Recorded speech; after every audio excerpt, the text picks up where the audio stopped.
Ini just arrived to class after the class was concluded. He was mocked by his friends for coming late. When Ini arrived home, he was questioned by his father about why his school results were filled with failures. His father threatened to withdraw financial support if Ini did not improve his performance. Ini replied to his father that he didn't need his support. Here is Chris. He gets excited as he is ready to reveal to his best friend that he loves her. He was approaching her when he noticed she had just received sad news over the phone. This made him pause and not carry out his mission. He asked her what the problem was and found out that her school sponsor had just passed away, which would cause her to discontinue her studies. Chris promised he would strive to ensure they both finished and graduated from school. Natally is sad due to the news she received earlier. Her roommate tried to console her and gave her an expensive wristwatch as a gift. She took the wristwatch to sell, not realizing it was an expensive one. While trying to sell it at a cheap price, Ini asked her why she wanted to sell the wristwatch so cheaply. He told her the actual cost of the watch, and she stood up and left.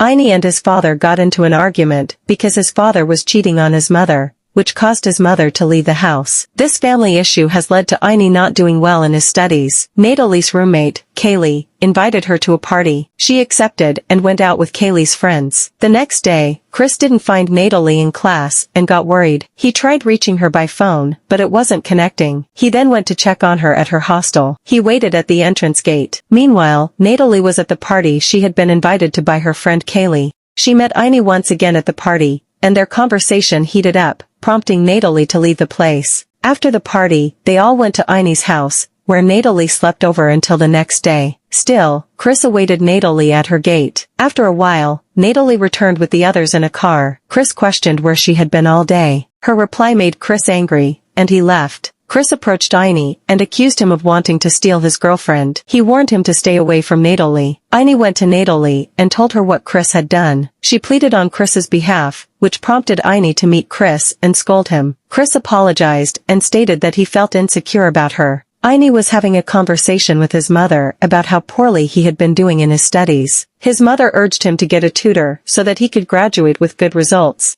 Natally was congratulated by the lecturer for being the best student in the class. Ini, hearing this, walked up to her and asked her to be his tutor, which she rejected. Ini didn't give up and kept requesting her to be his private tutor. He offered her a large sum of money to be paid monthly, but she still refused. He then bought her a gift, which she again rejected. Ini then talked to Natalie's roommate, Kaylee, and asked her to persuade Natally. Kaylee did as he was told and persuaded Natally to accept the tutoring request. Natally finally agreed to tutor Ini. After she accepted, she started tutoring him, which led to them spending a lot of time together. After spending a lot of time together, Chris started to feel insecure and jealous that Natally would be taken away from him. Chris found Natally and Ini having a conversation again and rushed toward them to separate them, which led to him punching Ini in the face. This made Natally angry, and she rebuked him. Chris then confessed his love for her in public. Natally explained to Chris that she had always loved him as a friend and couldn't have a romantic relationship with him. She also explained that she loved Ini and that he was the person she wanted to be with. She went to Ini and told him that she loved him,